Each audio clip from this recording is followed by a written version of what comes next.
There, in the Museum of Blaubeuren, we find replicas of the best-known Paleolithic Venuses.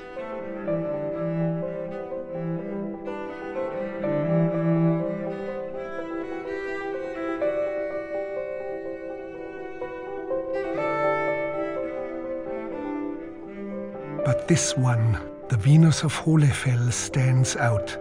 Found in 2008, it is sensational for its age. The Venus from Hohle Fels is probably the oldest depiction of any kind of figurative object we know at all. It's the earliest representation of a human being, and it's the absolute root of figurative depiction as we know it.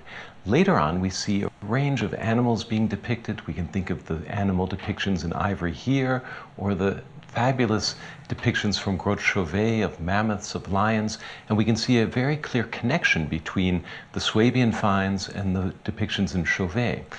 What's also fascinating is, at this time, 40,000 years ago, we see evidence for musical instruments, a range of personal ornaments, mythical depictions that clearly show that these people had a religious concept involving the transformation between humans and animals.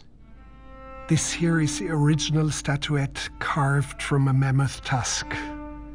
If we look at the Venus of Hohle Fels a bit more closely, we can see very clearly, for instance, that the figurine has no head, right? Instead of a head, the figurine has a ring. It was perhaps worn at times, suspended on a string of some sort.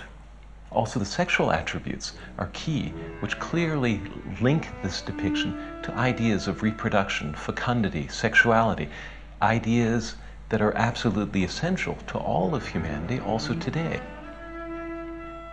It's also important to realize that at this time, much of Europe was occupied by Neanderthals. So we're dealing with a critical phase in human evolution where two forms of human beings are testing their boundaries.